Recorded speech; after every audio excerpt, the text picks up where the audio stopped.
Selamat pagi, selamat siang, selamat malam teman-teman pembelajar marketing. Kita lanjut lagi ya setelah pada materi sebelumnya kita udah bicara tentang konsep-konsep pemasaran kan, mulai dari konsep produksi, konsep produk, sampai kita udah bedakan ya yang kemarin bagaimana perbedaan yang sangat fundamental, perbedaan yang mendasar antara marketing konsep dan selling konsep.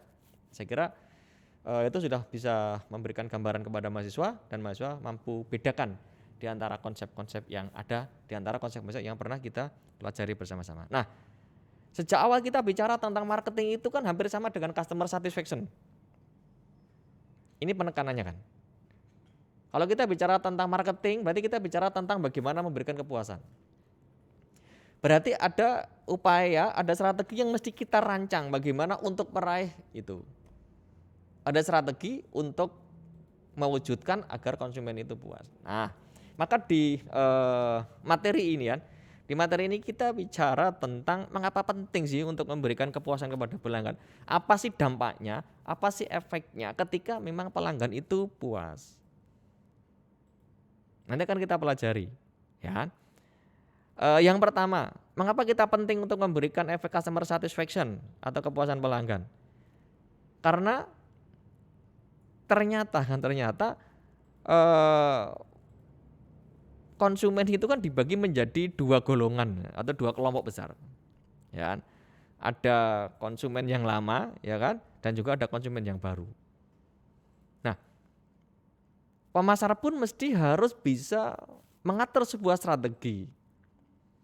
Bagaimana agar pelanggan yang sudah ada nih, yang lama ini tetap puas dengan produk dan layanan kita, sehingga tidak akan meninggalkan kita, tidak akan meninggalkan layanan kita, dan dia akan bercerita positif tentang produk dan layanan kita, positif word of mouth, ya kan? Dan masih punya tugas yang lainnya, bagaimana agar kita mampu meng-create pelanggan yang baru, dan pelanggan baru ini pun juga merasa puas karena dia mendapatkan value sesuai dengan apa yang dibutuh dan diinginkan. Mestinya juga sesuai dengan kemampuan bayarnya. Nah, berarti kan ada dua kelompok pelanggan yang mesti sama-sama kita puaskan. Tapi dengan strategi, tapi dengan cara yang berbeda kan mestinya.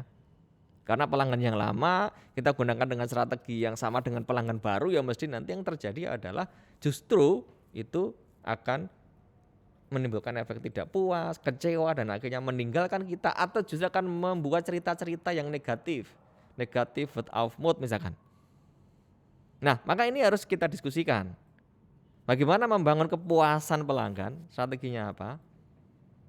Nah, ketika kita membangun kepuasan itu kan ada nilai ya, value. Kita sebut berkali-kali value. Ya, pemasar tugasnya adalah menghantarkan value. Tapi ingat ya, tidak semua value itu kan nanti akan bisa diterima oleh market. Termasuk bagaimana kita mesti punya kemampuan untuk menentukan value apa yang ingin kita tawarkan.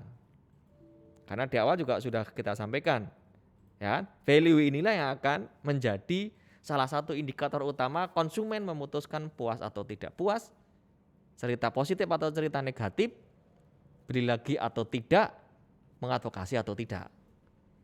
Dan berarti yang kedua tadi, kelompok konsumen yang kedua, bagaimana kita mempertahankan pelanggan yang sudah ada. Berarti kita mesti gunakan dua strategi nih kan. Yang pertama adalah strategi ofensif, kedua adalah strategi defensif. Kalau kita hanya mengedepankan, kalau kita hanya punya strategi dominan bagaimana cara meng-create pelanggan yang baru, kita akan kehabisan energi. Banyak riset, banyak survei yang menjelaskan bahwa biaya yang diperlukan untuk mencari satu pelanggan baru itu jauh lebih tinggi, jauh lebih mahal dibandingkan biaya yang kita keluarkan untuk mempertahankan pelanggan. Apalagi di era sekarang, era yang terkoneksi. Kalau kita hidup di marketing 4.0, ya kan? Database pelanggan yang ada, pelanggan yang puas, pelanggan yang loyal, ini menjadi modal utama untuk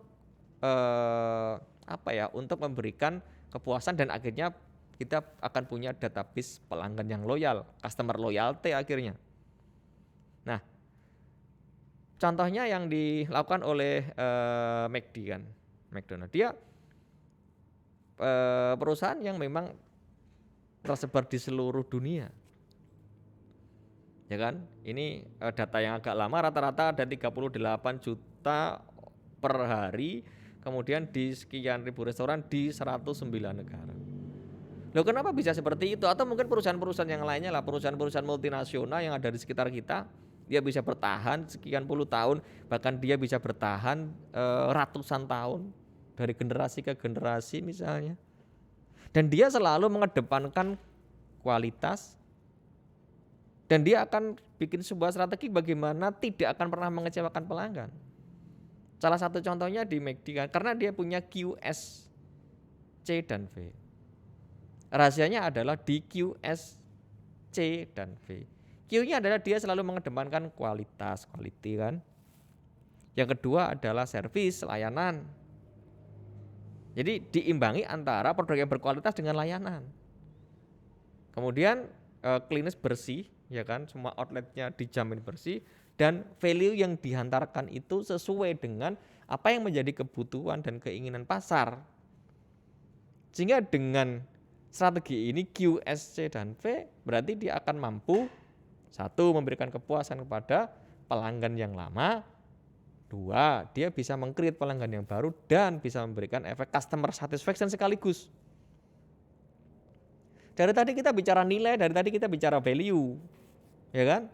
Nilai ini apa sih? Nilai itu apa? Value itu apa? Perkiraan konsumen tentang kemampuan total produk untuk memenuhi kebutuhannya. Yang mampu memenuhi kebutuhan, maka tak sampaikan tadi, ini yang menjadi indikator utama loh, konsumen mengatakan puas atau tidak puas. Berarti tugas pemasaran menghantarkan nilai. Nilai yang terhantar pada pelanggan itu kan menjadi pertimbangan utama bagi seorang konsumen.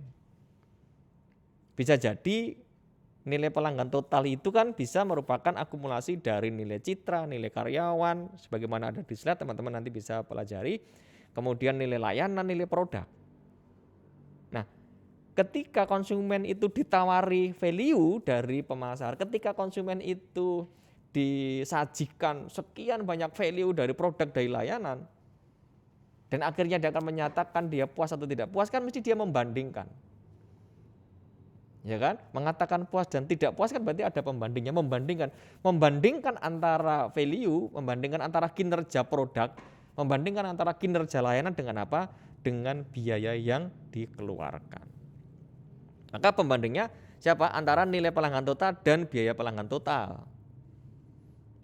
Ya, biaya pelanggan total itu ada biaya mental, biaya energi, biaya waktu, dan lain-lain. Nah, sehingga konsumen atau pelanggan itu akan menarik satu kesimpulan.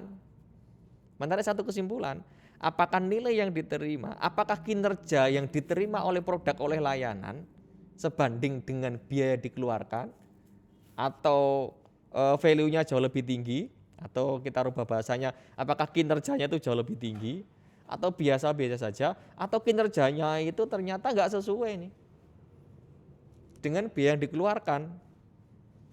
Berarti nanti ada istilah sangat puas, puas, tidak puas. Semuanya pasti punya efek, ya kan?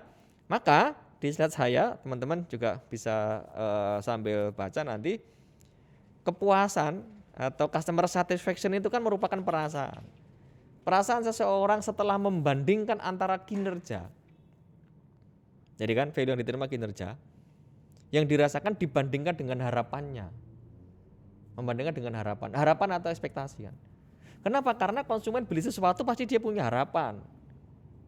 Salah satunya adalah harapannya bisa memberikan solusi atas permasalahannya, bisa memenuhi kebutuhannya, bisa memenuhi keinginannya.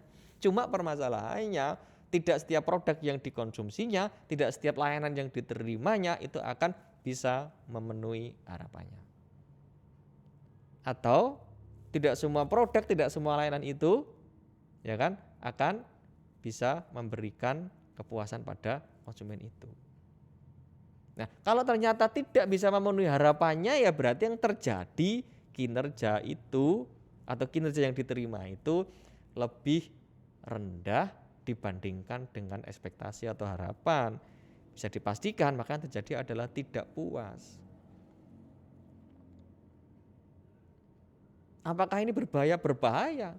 Karena konsumen yang tidak puas ini sekarang efeknya akan jauh lebih luas, akan lebih masif.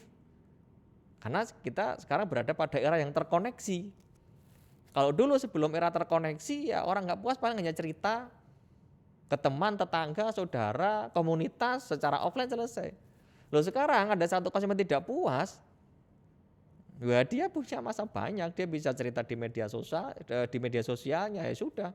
Dia punya sekian ratus followers, sekian ribu, udah habis kita. Maka sebetulnya ini satu pembelajaran bagi tenaga pemasar. Ketika berada pada era terkoneksi ya kita mesti berhati-hati ketika kita menawarkan value. Kalau memang value yang kita tawarkan kira-kira kita tidak bisa tidak bisa mengantarkan, kita tidak bisa memberikan solusi atas permasalahannya, ya mesti kita rubah. Jangan sampai ini justru akan membunuh kita, membunuh produk kita. Karena ketika tidak puas ya nanti dampaknya bisa negatif word of mouth. Terus bagaimana pembeli membentuk harapannya? Harapan itu keluar dari mana sih? Harapan itu muncul dari mana? Tadi kita bicarakan semua konsumen pasti punya harapan. Harapan itu kan bisa bersumber dari macam-macam. Bisa komentar orang, ya kan? Atau mungkin bisa janji atau informasi melalui media promosi yang diberikan oleh pemasar. Atau dari informasi pesaing, atau kalau sekarang ya mungkin dari media sosial, informasi di media sosial, itu kan akan membentuk harapan. Tapi yang sering kita lihat ya sekarang mungkin iklan, baik iklan di media sosial atau iklan yang ada di media-media digital yang sekarang ada. Nah, kalau ternyata iklan yang dilihat, kalau ternyata iklan yang dicerna oleh konsumen dan mampu membentuk harapan dan ternyata tidak sesuai, ya akan berbahaya. Maka seringkali iklan yang terlalu bombastis itu kadang mesti perlu dikoreksi. Karena sekarang konsumen cerdas, ya kan? Karena iklan itulah yang akan membentuk harapan. Kalau harapan tidak bisa dipenuhinya, ya ngapain? Berarti kan kita bunuh diri. Saya punya produk, misalkan produk untuk kulit lah misalkan, bedak. Dengan gunakan bedak ini dijamin akan bertahan sampai 24 jam, ya kan? Aromanya akan wangi terus misalkan. Ini kan berarti janji. Lihat iklan itu, oh iya dengan menggunakan bedak ini selama 24 jam akan dalam kondisi wangi misalkan. Tapi ternyata ketika dipakai nggak sampai 24 jam, bahkan nggak sampai 20 jam, ternyata sudah tidak memberikan atau tidak bisa memenuhi harapannya, kan yang muncul pasti kecewa. Ya kan? Nah, sekali lagi maka ketika membuat janji, ketika membuat iklan, ya kan, itu mesti berhati-hati karena itu akan justru menyudutkan posisi kita, akan menyudutkan posisi brand kita, atau akan menyudutkan posisi dari korporasi kita. Nah, ini adalah indikator ketika konsumen itu puas. Paling tidak di sini kan membeli lagi, loyal atau tidak mau pindah lah. Pokoknya saya kalau mau beli produk ini berarti di toko A. Kalau saya mau cari produk ini berarti di merek A misalkan. Dan memberikan rekomendasi kepada orang lain, atau tadi saya sampaikan bagaimana bisa mengadvokasi kepada orang lain. Ini ya yang saya sampaikan tentang customer satisfaction. Tapi ini belum terakhir karena customer satisfaction kan bukan segalanya ternyata. Kenapa? Karena yang ada di sekitar kita itu, hari ini ada konsumen menyatakan saya puas loh dengan produk itu, ya kan? Kenapa? Karena memang itu mampu memenuhi harapan saya. Tetapi tidak sedikit juga atau banyak hari ini mengatakan puas, tapi dia besok tidak beli lagi loh. Hari ini puas tapi dia tidak merekomendasikan kepada orang lain loh. Nah, ini akan kita pelajari pada pertemuan berikutnya atau pada bahasan berikutnya. Ingat, catatannya adalah customer satisfaction bukan segalanya bagi strategi pemasaran, karena masih ada yang lain yang harus dipenuhi. Apa yang harus dipenuhi? Yaitu membangun customer loyalty. Apa itu customer loyalty? Bagaimana strateginya? Bagaimana upaya untuk mengarah ke sana? Kita akan ketemu lagi pada materi yang berikutnya. Dan saya akhiri, assalamualaikum warahmatullahi wabarakatuh.